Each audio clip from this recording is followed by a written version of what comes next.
آپ کو آج میں ایک دل ہلا دینے والا واقعہ سناؤں۔ ہمارے ایک اسلامی بھائی نے یہ واقعہ مجھے بتلایا۔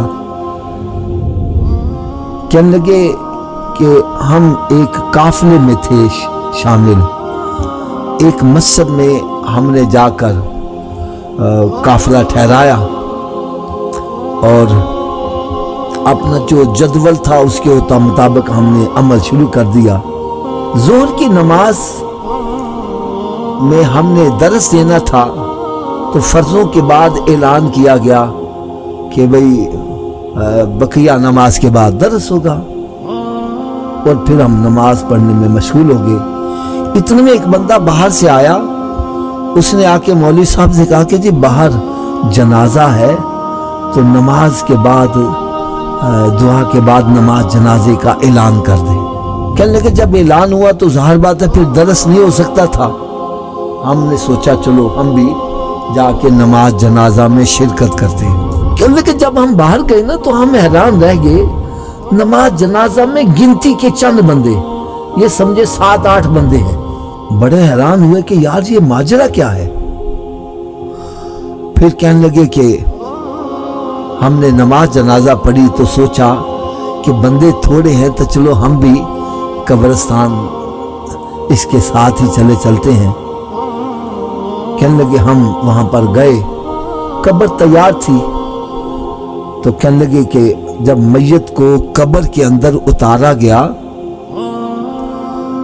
ابھی اتار کے پیچھے ہٹے ہیں تو ایک دھماکہ سا ہوا ہے اور میت قبر کے باہر ہے۔ کہنے لگے ہماری تو چیخیں نکل گئی، ہم ایک دم وہاں سے چھوڑ کر پیچھے بھاگے اور پریشان ہے کہ یہ ماجرا کیا بنا ہے۔ کہنے لگے اتفاق کی بات ہے کہ وہاں قبرستان میں ایک اور میت کو دفن کرنے کے لیے بھی آئے ہوئے تھے، کافی افراد تھے، اور ان میں کوئی اللہ والا بھی تھا۔ جب یہ شور سنا تو وہ اپنے وہاں سے فارغ ہو کر سارے ادھر آ گئے۔ جو اللہ کا نیک بندہ تھا اس نے جب یہ منظر دیکھا تو اس نے کچھ کلام پڑھنا شروع کر دیا۔ پھر اس نے کہا کہ بھئی اس کا باپ کدھر ہے، مرنے والے کا باپ کدھر ہے۔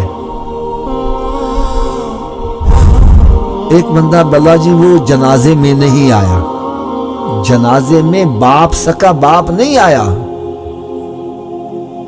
کہنے لگے بلا لو اس کو، لگتا ہے باپ اس مرنے والے سے ناراض ہے جس کی وجہ سے قبر اس کو قبول نہیں کر رہی۔ باپ کو کسی طرح سے پکڑا کر لے آئے۔ وہ بزرگ پوچھنے لگے کہ آپ اپنے بیٹے کو معاف کر دو۔ باپ کی آنکھوں سے آنسو آ گئے، کہنے لگا میں اس کو کیسے معاف کروں۔ اس نے اپنی پشت سے کپڑا اٹھایا اور اس کے اوپر چھڑیوں کے نشان ابھی تک موجود تھے۔ کہنے لگا اس کو میں نشے کے لیے پیسے نہیں دیتا، یہ میرے اوپر تشدد کیا کرتا تھا، میں اس کو کیسے معاف کر دوں۔ اب وہ بندوں کی جناب چیخیں نکل، کوئی بابا جی کے پاؤں پکڑنے لگ پر ہر کوئی مصیبت پڑی تھی کہ یار اس کو قبر میں دفن کریں گے تو ہماری بھی جان چھوٹے گی۔ بابا جی کے جناب پاؤں پڑے تو معافی تلافی ہوئی کہ جناب آپ اللہ کی رضا کے لیے اس کو معاف کر دو۔ بہرحال باپ تھا، اس نے کہا کہ جی میں اس کو معاف کرتا ہوں۔ میت کو قبر میں اتارا گیا تو اب اس کے پاؤں باہر رہ رہے ہیں۔ بزرگ فرمان لگے لگتا ہے اس کی ماں بھی اس سے ناراض ہے۔ ماں کو لائے، ماں نے بھی وہی الفاظ کہنے لگی میں اپنے بیٹے کو کیسے معاف کر دوں جب اس کو میں نشے کے لیے پیسے نہیں دے رہی ہے، میرے اوپر تشدد کیا کرتا تھا، یہ میرے جسم کے اوپر ابھی تک اس کی تشدد کے نشانات موجود ہے، میں اس کو کیسے معاف کروں۔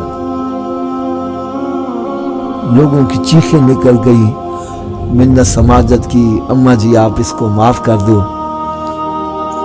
خیر ماں تھی، اس نے بھی معاف کر دیا۔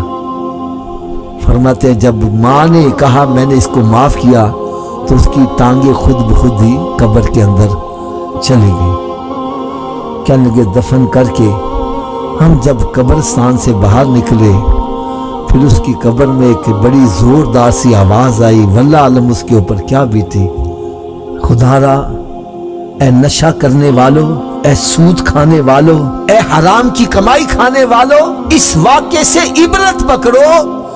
جو نشہ کر رہے ہیں عموماً زیادہ تر میں نے دیکھا وہی اپنے ماں باپ پر تشدد کرتے ہیں، یا جوا کھیلنے والے جب جوے سے ہار جاتے ہیں پھر جناب پیسے نکلوانے کے لیے کوئی باپ کو مار رہا ہے، کوئی کسی کو مار رہا ہے۔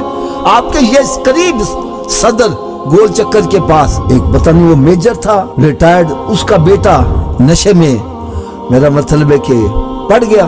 اب ماں باپ نے نشے کے لیے پیسے دینے بند کر دیے۔ جب یہ نشے سے زیادہ تنگ آ گیا، اس نے ہتھوڑا پکڑا اور ان کی خوابگاہ میں بیڈ روم میں گھس گیا اور جا کے اپنے باپ کے سر پر زور سے وہ ہتھوڑا مارا۔